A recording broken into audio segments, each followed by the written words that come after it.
Oh yeah, so come down into the boat. Okay, hello there, everyone. Hello, hello. How we all doing? Pretty good. Good, good. Yeah, so did everyone get see their grade and comments on the first assignment? Okay, Heck yeah. good. Yeah. Awesome. Yeah, just a reminder if you guys ever have any questions with stuff like that, on your grades or how to improve for the next project, whatever you may have, just shoot me an email, just let me know. I'm happy to give more information if it will help you guys.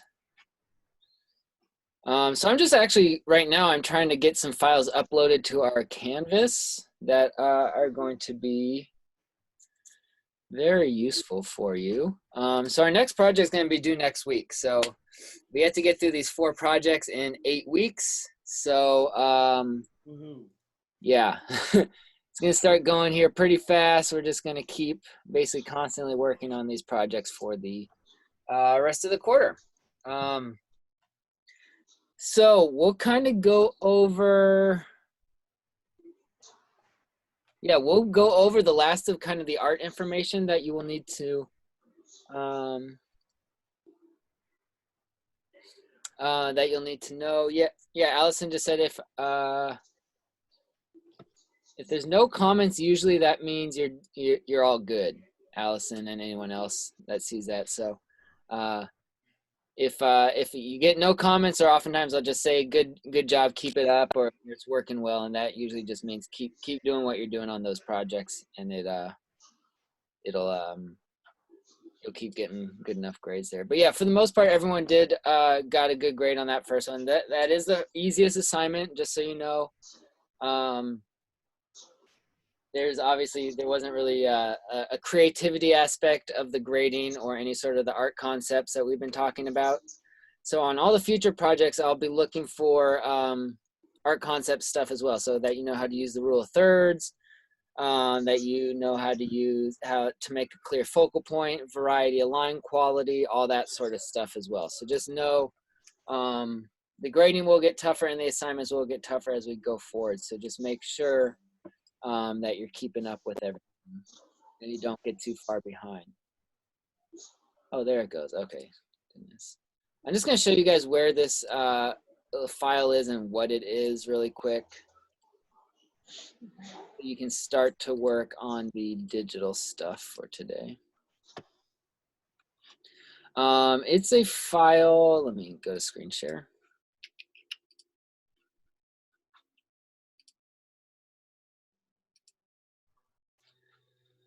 So here on our Canvas, this is just like the home or the modules or whatever on our Canvas class. So it's this file right here called Pen Tool zip. Okay, so this is a zipped folder that has a bunch of different files in it that will be useful. It looks like this inside of there once you download that folder. So these are all kind of practice things to help you get to know how to use the pen tool. I'll go over some of this next class as well, but just so you know, when I refer to this in the videos on YouTube, this is where it is, okay? So it's right here on Canvas, and you can just download this file to your computer, or this folder, which has 5 or 6 files inside of it, okay? Because the next few YouTube videos will use these different files for different things. But so on that last project, there was a small section using the pen tool, but you guys are going to have to really get acquainted with that pen tool and practice it a bunch of different ways. That's going to be the main tool we use to create those different shapes for the rest of the quarter, okay? It's definitely kind of a learning curve with that tool. It takes a while to really get used to all it can do and all that sort of stuff, and how to like control it and make it do exactly what you want. But once you kind of figure that out, it's super useful, and you can pretty much make any sort of artwork in Illustrator using that pen tool. It just takes a little while to get used to it. So this next project is kind of just getting used to that pen tool and how to kind of go through that illustration workflow that we'll be using for the rest of the class. Okay. So yeah, that will be due now. Oh, and reminder, next week we won't have Zoom classes because I'm out of town. But after, I think Wednesday and Thursday, I have the project due Friday next week. So, but then Wednesday, Thursday, and Friday, I will be available by email. And I think I will also make a critique discussion earlier in the week. So have you guys used the discussions on Canvas before with any other classes? Yeah. I have. Yep. Okay, cool. Yeah. Good. So yeah, I'll just make a quick little discussion. I'll just count as like 5 points. It's just part of kind of checking in. And so I'll just have you post your work in progress. So wherever you are in the project, probably have some sketches. You may have digital art as well.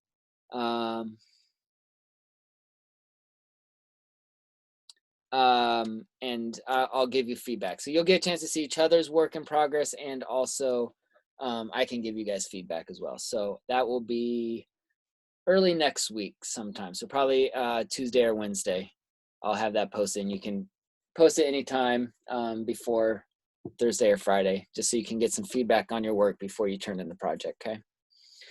When is it fits in class? Good question, Allison. Yeah, I need to rephrase some of that stuff on the Canvas assignment. Let me write a note to myself really quick.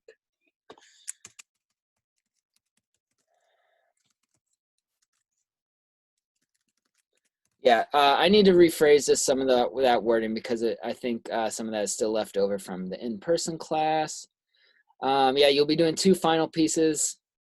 And you'll be doing a bunch of small thumbnail sketches, I think 10 of them, and then choose 2 of them and make them into digital artwork, okay? So we'll kind of go over what I'm looking for in the thumbnails today and all that sort of stuff. Does that answer your question, Allison? I know your mic isn't on or working. Cool. All right, so let's get into it today. So today we'll talk about thumbnails, thumbnail drawings, and then also how to design a clear focal point in your artwork, and how to use leading lines to reinforce that focal point. So let's just talk about thumbnails really quick. Let's see this one.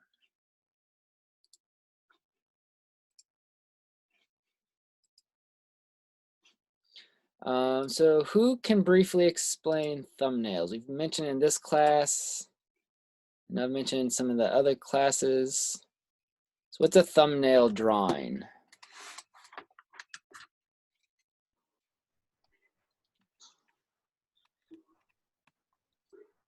A thumbnail is a small sketch, Yeah. or like a mock-up, kind of. Yep. Yeah, a small mock-up sketch. And it is the best way to plan your artwork.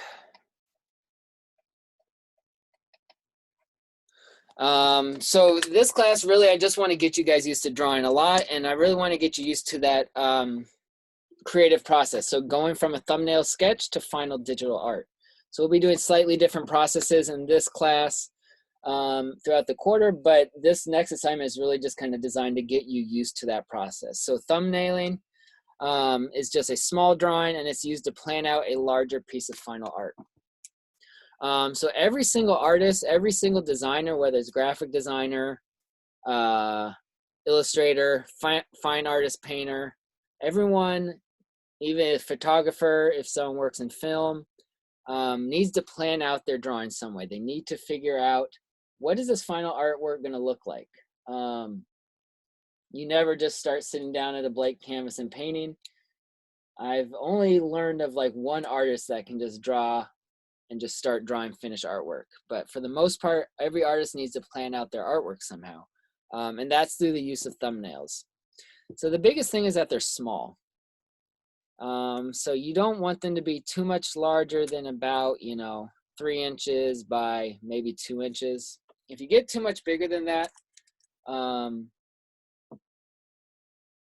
then it's no longer a thumbnail. So being small has a lot of advantage. You can draw quicker. So you can draw them in, 5 to 10 minutes. If you're spending more than 5 to 10 minutes on a thumbnail, that's probably too long. You can try out a lot of different varieties. So you can try out a lot of different ideas, a lot of different compositions, see what you like best.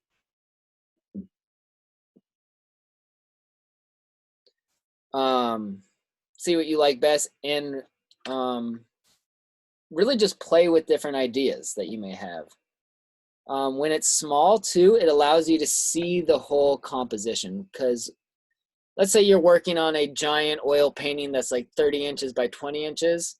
When you're up close trying to paint on that, it's hard to see. So when painters are doing that, they physically have to step far away from their work, 15, 20 feet, so they can see the entire composition as a whole. But what's nice about thumbnails is when you're working here,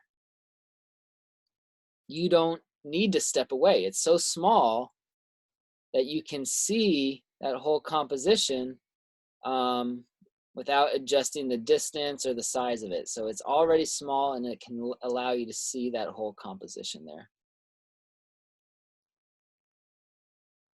And hopefully you learn to enjoy and embrace the thumbnailing process, okay? So it's gonna be really helpful for you if you can enjoy this and kind of see it as playing around. It takes a lot of the pressure off, hopefully, because you're not worried about making it a perfect piece of art, a finished piece of art. And just by knowing that you're going to be doing other versions of this, it can hopefully help lead you to some more creative ideas. So I think for the next assignment, you'll need to come up with 10 thumbnails, and it'll be something about that many thumbnails for every project for the rest of the class. So I want to see that you can create a variety of thumbnails, and that you can then take whichever one of those is the best and then create that finished digital art based on that thumbnail, okay? So let's look at an artist here.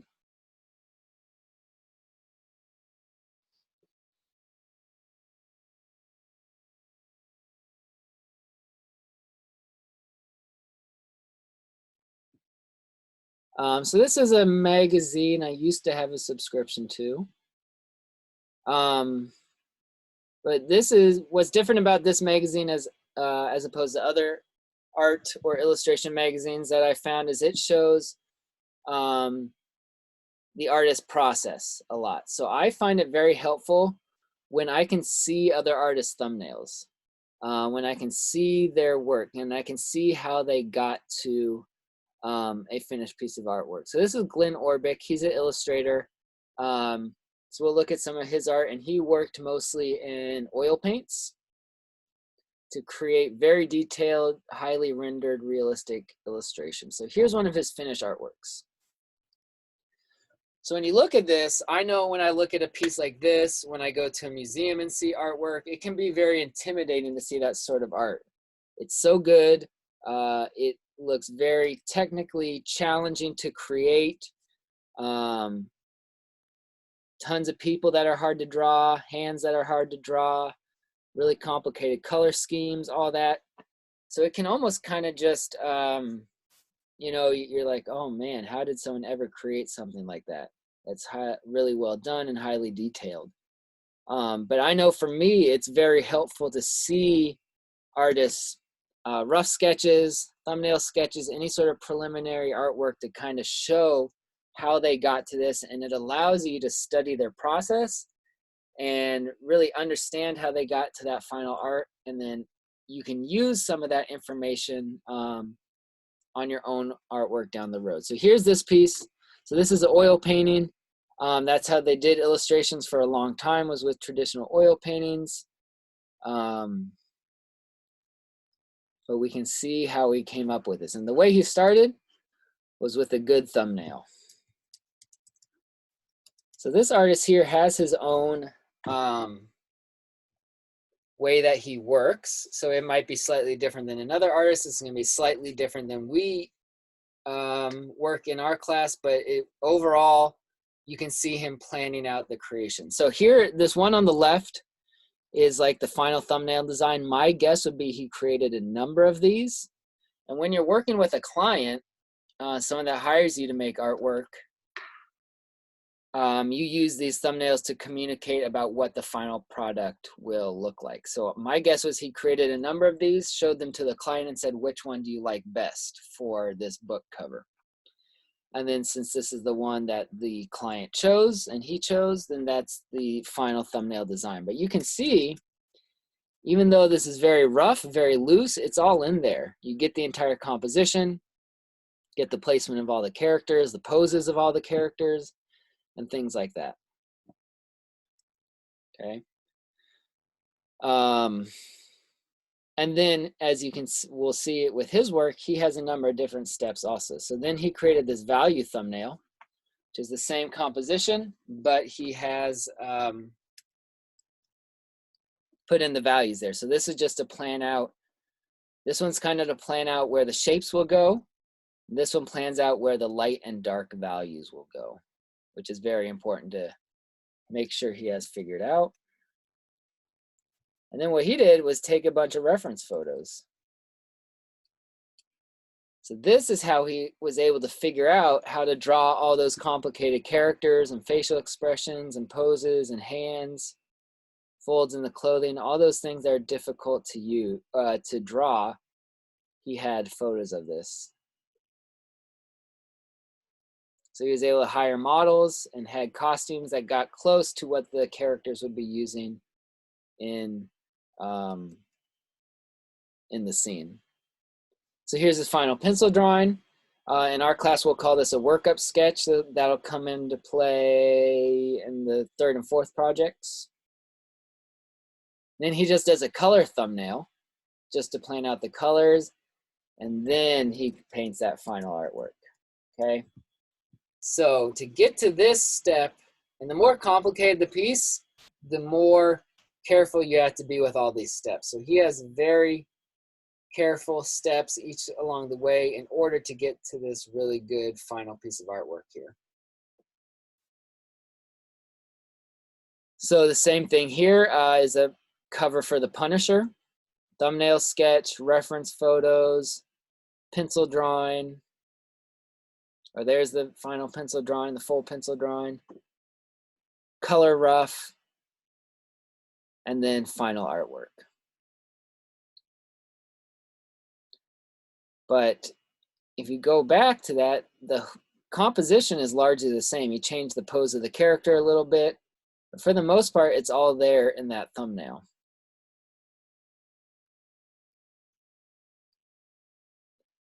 Here's another one for like a crime novel. So thumbnail, reference photo, kind of made a comp of photo and drawing there. So again, he's using a slightly different version for this specific project, and then the final art there. Here's a cool one for a Batman cover because you can see the 5 different versions he was thinking of. So he created all these different ones for Batman fighting Mr. Freeze. Probably sent those to a client or to the writer he was working with on this story. And then the one in the middle is the one that was decided on. There's another more detailed pencil drawing, reference photo here.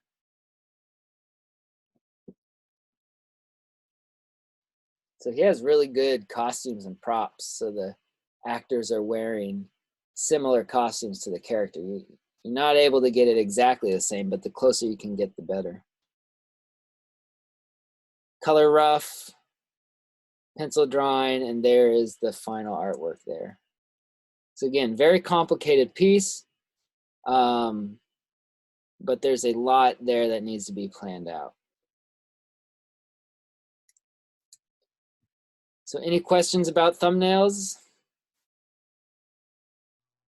No, sir. All right. So the more that we do, hopefully you guys will get more comfortable with them.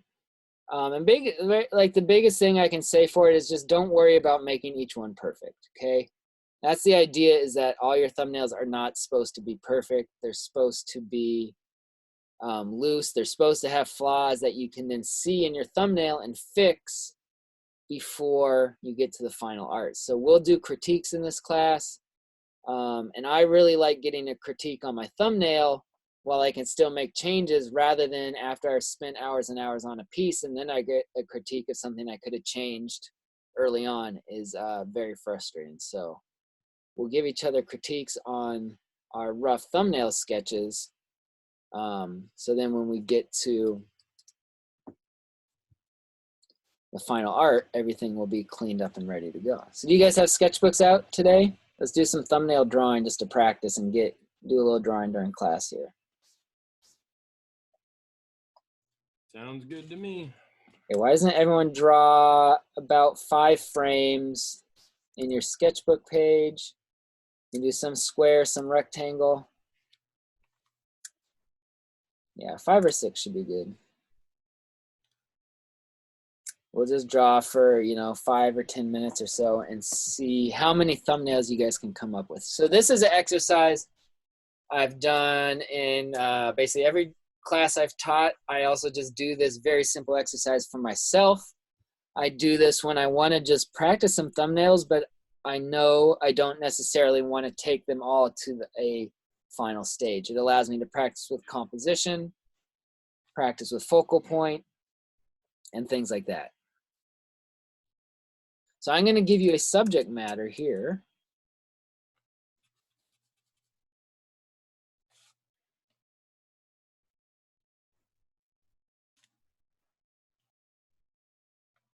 Which is a very simple subject matter, a barn and a silo, like you may see on a road trip or something somewhere.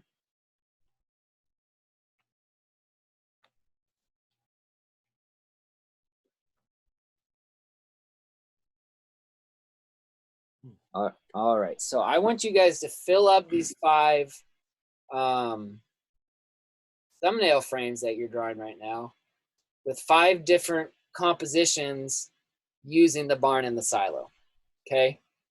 So I'll start with 1 or 2 of them, and then I'll let you guys fill out the rest. So the biggest thing I can think of, or idea to give you guys to come up with a variety of different thumbnails, is think about, so this is our focal point.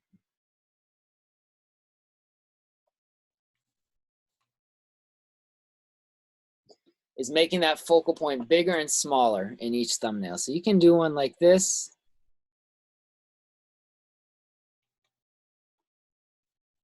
And have a tiny little focal point right there, which can be very nice because you get a lot of negative space in there.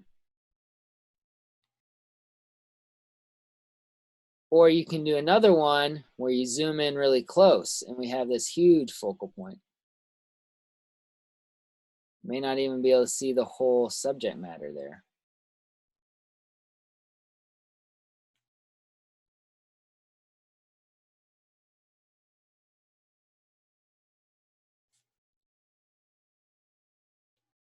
All right, so just see if you guys can come up with those 5 thumbnails. We'll go to like 3:30, 3:35, somewhere in there.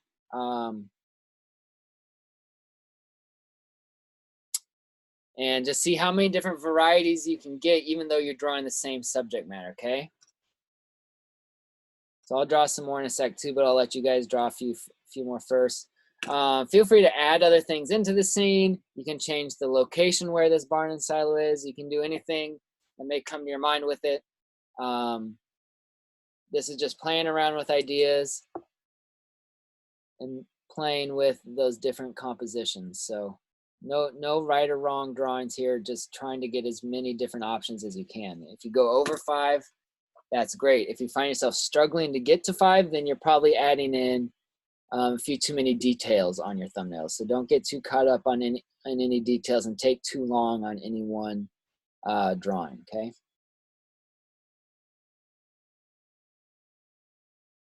I'm gonna step away for a sec, let you guys just draw, get the creative juices flowing.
So I've done this a lot, and there's just like infinite possibilities that you guys can come up with for how to draw this in different ways.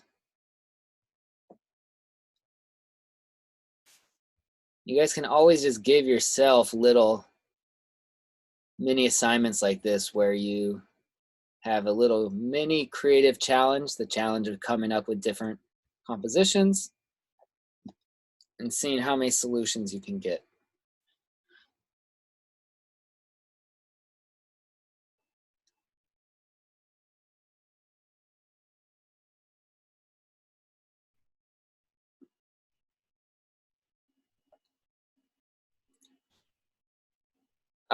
Try and vary it up. Use the rule of thirds, use a symmetrical composition for different ones. Add in dark values too, as you can see I'm doing on this one. That's a good way to get variety in there.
You know, you're not supposed to get too many details on these thumbnails. If you do, if you find yourself, some people are more detail oriented when they draw these, but hopefully drawing them smaller forces you to not be able to draw all the details that you want to draw. You'd think that. Until you sharpen your pencil really sharp and move your face closer and closer to your paper. Yeah, if you need to physically hold your sketchbook a little further away, that can help you to avoid details. But we come back to those the silhouette shapes we were talking about last week. So this should allow you to really see the silhouette shapes better when you're drawing smaller. and hopefully design better shapes because you're not able to focus on those details as much.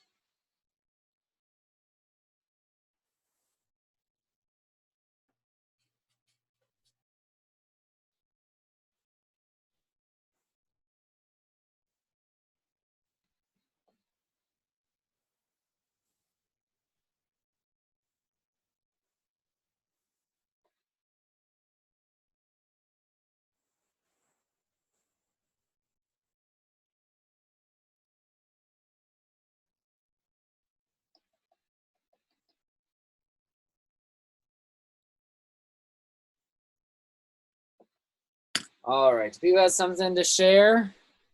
Here in a second, another minute.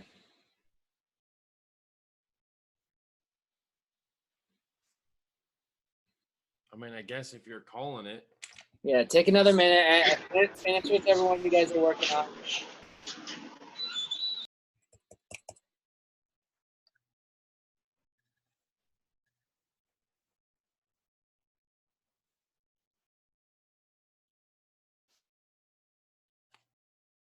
All right, so whenever anyone's ready, you guys can turn on your cam, share what you have. I mean, I guess I got one kind of. If you can see, I don't know if I drew it too light or something. Oh, no, yeah, nice, nice. Allison, is that yours on the bottom? Yeah, Allison, hold yours just a little closer. There we go, cool. Nice, Laura, how are yours? Nice, Laura, you got some value in there too. Yeah, it's good to even to start thinking about where those dark and light values will go, even on even just in thumbnails. So a lot of that can translate all the way till when you get to your final art too. I have a couple. Yeah, let's see, Gloria. Nice. Yeah, I like that thick line around the silo and that one on the lower left. So when we talk about that line quality, that's a good way to make that bold and stand out for that focal point. Cool. Well, yeah, I just want to get you guys drawing a little bit. So just getting used to those imperfect drawings. They don't need to be finished. They don't need to be good, but hopefully if you're doing 10 to 15 of those, for the future projects, we'll be able to choose the ones that are working the best and take those the best ones into Illustrator and make that final art out of that. So yeah, so every project will have thumbnails required for it from here on out, and we'll just keep practicing those, drawing some in class. They'll be part of the assignment that's due, but so it'll be kind of just something we're generally thinking about for the rest of the quarter, and kind of how we start our creative thought process. To get to a final artwork, we got to start with thumbnails. All right, so also today,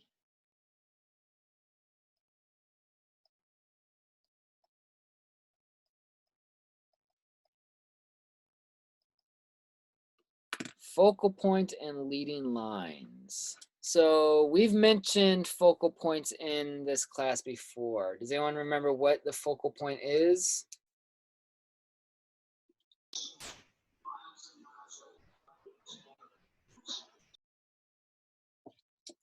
What is the focal point? Does anyone know? Remember? A focal point is like the most attractive area of an art piece, like for your attention. Yep, exactly. Basically just where you want the audience to look.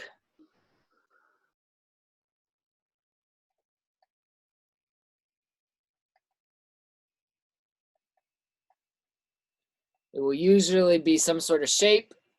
It could be a representational shape, or it can be an abstract shape. And that you want to control where someone looks when they look at a piece of art that you've done, when they look at one of your compositions. You want them to look at someplace specific in your composition, and you want to be able to control that. So the first way to do that is by you have to know your focal point.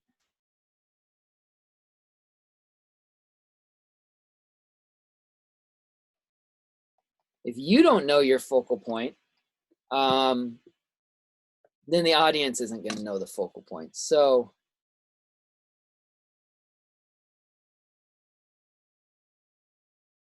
oh yeah. Yep. Yeah, Allison, nice explanation there in the chat. So you have to know your focal point. So when we started these ones, I drew out that focal point. So this is the focal point there. So that was helpful for us to do these because we knew this was going to be the focal point. So when we were drawing all these different thumbnails, you already knew that in your own. And then when we redrew them with different variations, you could design everything else in that composition to fit and reinforce that focal point. So everything you draw in your composition should reinforce a focal point. And one way to do that is leading lines. So leading lines are basically arrows pointing you and telling you where to look. Okay, so let's do a very, very simple example. So let's just do an abstract example here.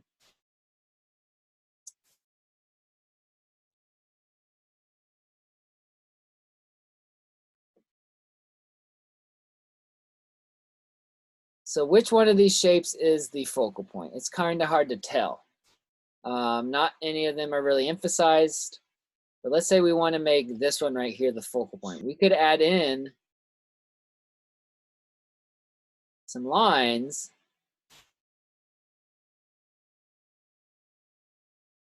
that lead us, the eye, to that focal point, okay? So now all of these extra lines are kind of arranged and pointing right at that shape there to create a clear and reinforce that focal point. So there can be abstract leading lines as well as representational leading lines. So let's do a couple abstract examples first.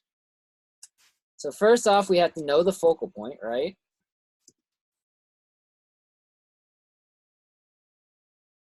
So let's just make this our focal point. We'll just make a kind of unique, kind of abstract shape. So usually when you're designing a composition, you want to put that focal point in first. Not always, but oftentimes that's a good strategy. So I can just kind of think of my rule of thirds rather than drawing them on. So there's drawn on. I'll just kind of keep it in my mind and I'll put this shape right about down here on one of those thirds. All right, so now the focal point's in there. Everything else I design in here should reinforce that focal point and make it really clear to the viewer. I'm just going to add in a few shapes first. So it's kind of sitting on a little pedestal there. Maybe we add in a few other rectangle shapes here. So now I also want to add in some leading lines. So let's just start any sort of lines that will kind of point down to our focal point. Okay, so there I have, notice these are not just regular lines. I'm going from thin to thick. So those are actual lines that are acting as leading lines. I can also have shapes that create a pattern. So I can create a little pattern of these circles here. And that kind of acts as a leading line. I can also have individual shapes. So if I put in some angular shapes down here, these are basically acting as little arrows pointing at my focal point. And maybe I'd want some lighter lines as well. So all the lines aren't quite the exact same. So remember varying up that line quality as well. I'd also maybe put a dotted line in here.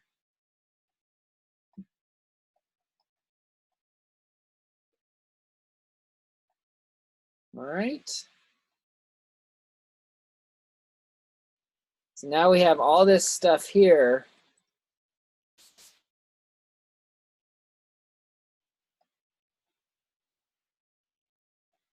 Reinforcing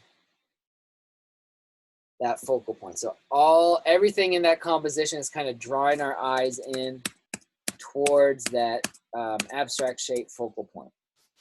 Okay. And so it's relatively easy when you're doing it in an abstract form. So for this next project, you'll have the option to do abstract or representational. So you can kind of just do whatever you want, but I would suggest doing it both. So try maybe, since you have to do 2 pieces for the next project, maybe if you try one that's abstract, one that's representational, to kind of see what you like best, see what may be harder, what's easier, things like that.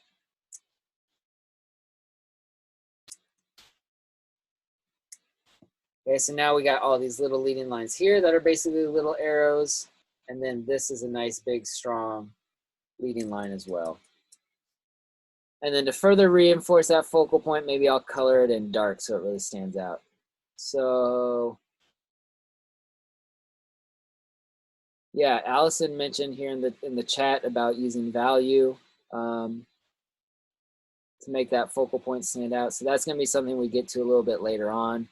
You can already start to think about it where this really dark shape is going to stand out, especially if it's surrounded by light shapes in there.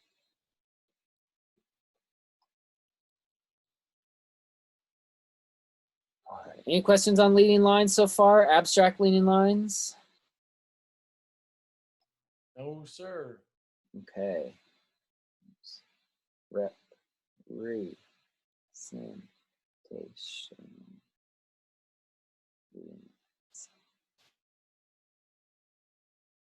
The representational leading lines. Now this is a little bit trickier because in the abstract ones we could just start throwing in lines wherever. They don't need to actually be a thing. But when you're doing it representationally, you need to come up with different things for those lines to represent. So it can be objects, lines, actual lines in there, also sight lines, and perspective lines.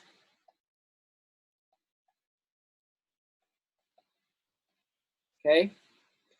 Let's do some perspective line first. Has anyone ever done perspective drawings before? Laura, you probably have. Pretty much just drawing things going off into the distance.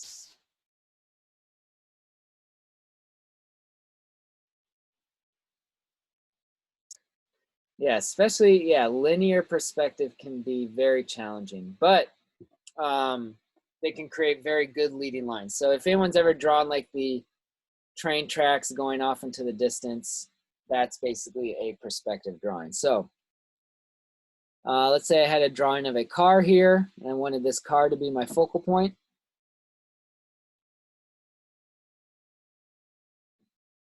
So I got my focal point in there, but I can put this car going down the road and add in some perspective lines there as well. Have you done any 3-point perspective drawing, Allison?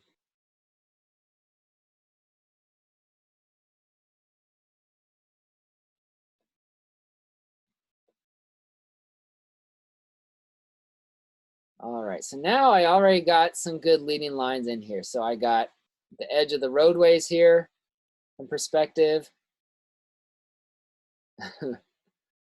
And the hills coming down. Yeah, 3-point perspective is very challenging, but also you can get some very cool results with it. It just takes a lot of time to really figure it out. Oops. And then, so these are kind of the main perspective lines in here. I can add some other things as well to reinforce that focal point.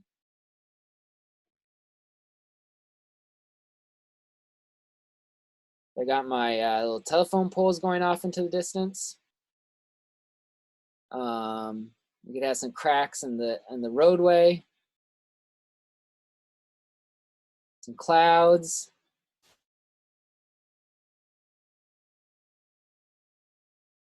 Even some grasses here along the edge. So now we get even more leading lines here coming into that. So this is a combination of perspective lines and some just other shapes and other lines within the composition. But it's all leading us and reinforcing this focal point, which I will then make dark as well to reinforce even more. Put a dark shadow underneath it. Maybe put the sun right around it too. That'll help as well. All right, so that's kind of perspective lines, and then also just some basic lines and some objects in there. Let's look at the sight lines.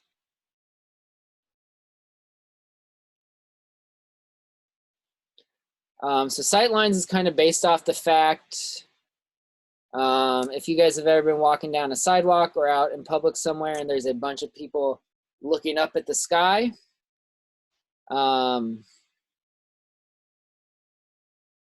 anyone that sees them looking up will kind of also look up as well.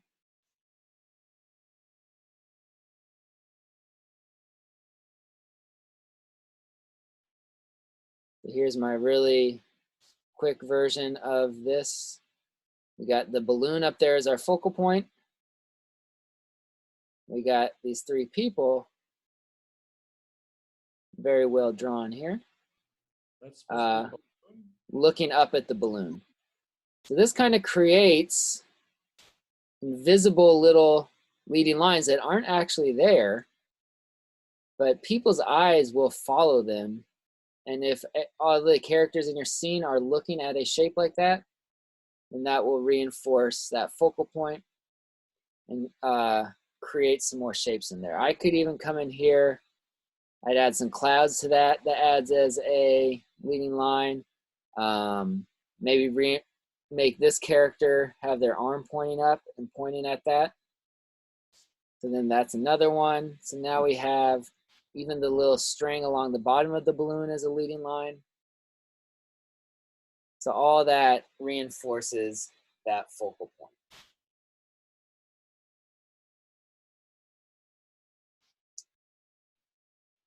Okay. So, oops, sorry about that.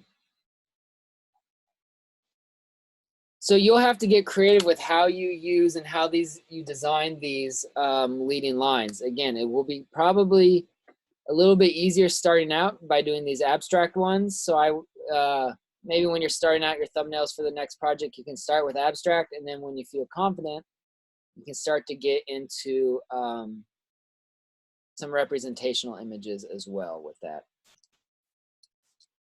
I'll just do one more really quick one.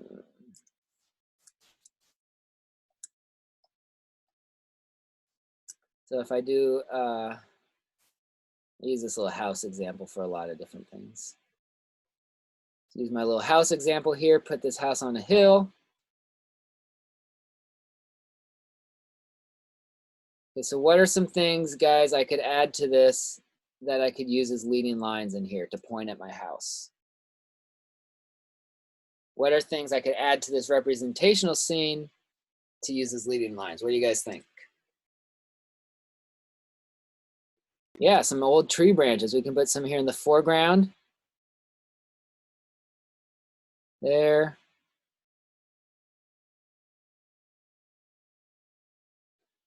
Maybe we do see a little bit of that tree.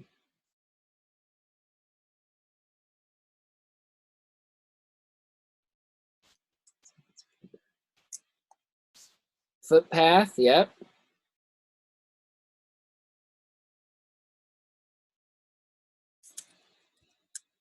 And clouds was another one. This tree is weird. Maybe Clouds, some white lines for the wind blowing or something. Oops, yeah, we could do that, but wind's usually invisible. So you know what I would do instead of trying to draw wind lines? You could draw some debris or like dead leaves kind of blowing in the wind. So then that kind of leads us past it there, yeah.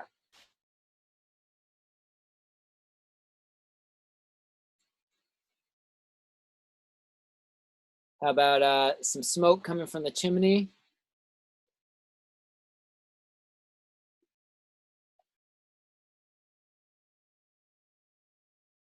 And then maybe we put some more hills in the background as well. So now we got this layered up nicely. Oh yeah, dog running up. That's a good one. I was thinking like footprints or something, or like, you know, boot prints. Yeah, you could put it along the path here.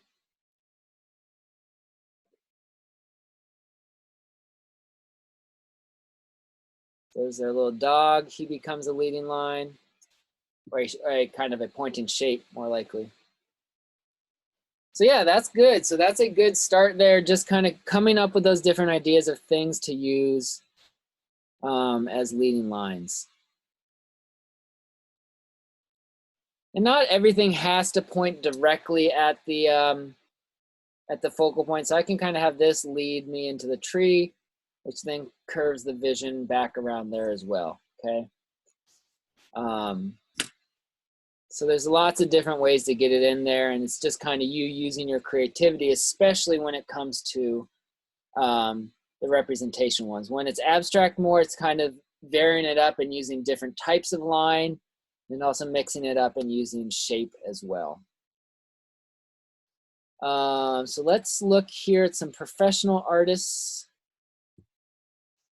version of their leading lines. Where is it? Okay. So let's start with this one.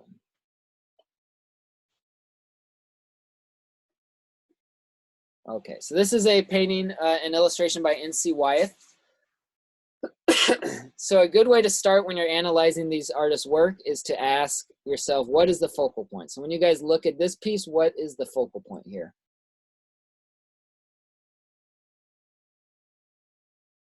The man on the mast, yep. So let's circle this guy. So here's our main focal point, right there, that dude. So now when you guys look at this, what are some of the major leading lines you guys see in here, or shapes that act as arrows? His guns. The bloody dude with the knife, yeah. Yes, so I heard a couple there. So we got dude with the knife. His whole body creates an arrow here, all the way from the shape of the knife. I heard the guns. Yep. So that kind of bounces it. So we kind of have a primary focal point and a secondary. Here's this guy. So this kind of gets our vision down to him. And then his shape leads us back up to the main focal point. Sight lines. Yes, the sight lines of the lower guy. So that's an invisible or an implied line in there. Yeah, the shape of his legs, just the pose of his body helps with that.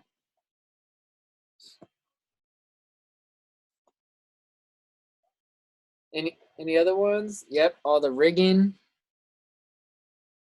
So, you know, making this scene take place on a boat, there's ropes and lines everywhere. So it's easy to kind of fill that in with all those different places on a boat. You also see people use, like power lines are used as leading lines a lot. The whole mast itself, I'm going to put a big thick arrow on this one. Now, can anyone find, my favorite one in this is a very subtle, yeah.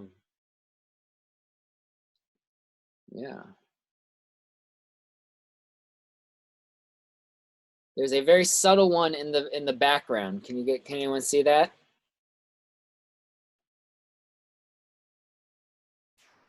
All of those like birds. Yep, all those little birds. So this is just a subtle, so they could have made these birds go anywhere in that composition. Could have had to go off to the corner, be back over here, but the trail of those birds leads up right to the face of that primary focal point. So a lot of this planning, when these pieces get more complicated, this is when you really need those thumbnails and really need to pay attention to the to those creative process steps too. Let's do Let's do, where is it? Yeah, let's do this. Has anyone seen The Shining with Jack Nicholson, horror movie? Here's Johnny. Yeah, exactly. So the cinematographer for this movie used a very similar framing device throughout the film. And that was putting his focal point. So here, these two characters are the focal point. Right there in the middle of the frame. So using a symmetrical composition, but that allows him to use perspective lines. So we got all these perspective lines here in this bathroom scene.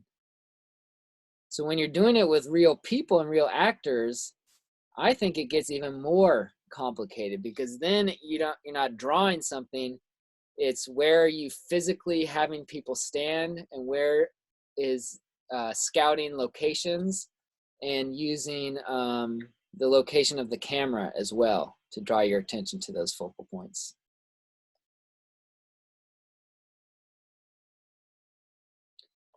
Yeah, the red, yeah, getting into the color is a whole different thing, especially with a lot of movies, because a lot of movies do use color to help that story. So this is the framing. They use this throughout the movie. I got one other frame from this movie to see a kind of similar idea. It's a similar idea here with Jack in the middle. But then you're using the leading lines of the table, the walls in the background. And that whole maze. Yeah, every single line in here. But all going and reinforcing that center focal point. So if you guys ever have a chance to watch this movie, if you like horror movies, it's really good. But it's also just has really good cinematography throughout the whole thing. Yeah, so this kind of gets the eye coming down here on the pillars and then The curves whole back scene down. is rather amazing, isn't it? Ha Which ha ha. I already see that response from Ellison. Come on, you don't like puns? Okay. All right. Has anyone seen Breaking Bad? Anyone watch that show? If you haven't, it's I think it's on Netflix. It may have gotten taken off, but it's a really good show with really good cinematography, especially at the beginning of the scenes, and oftentimes the beginning of each episode has really good shots here. So when you look at this one, what is the first main strongest focal point here?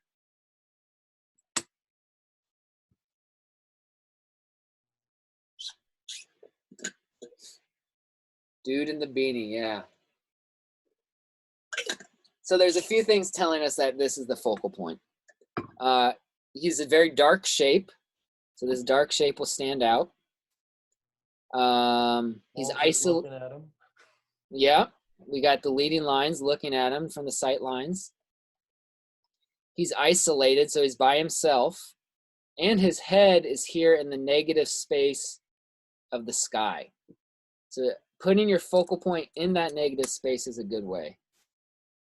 Yeah, so what other leading lines? So yeah, Allison mentioned the van. Kind of like the outline of the non-grassy area kind of follows towards him. Yes, definitely. And that's kind of a subtle one too, but just little things like that just makes it a stronger composition.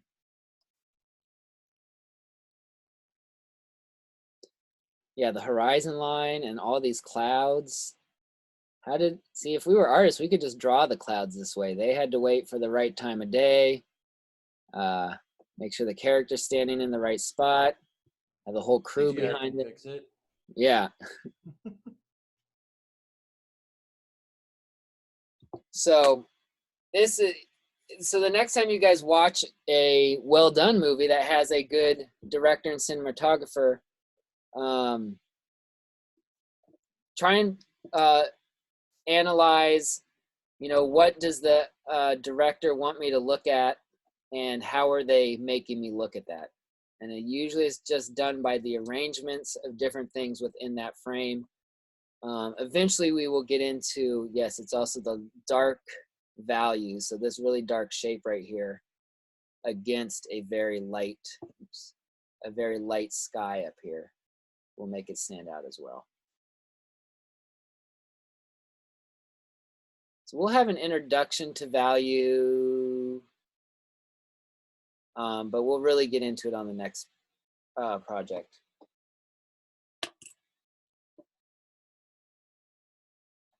All right, I think those are all my best examples.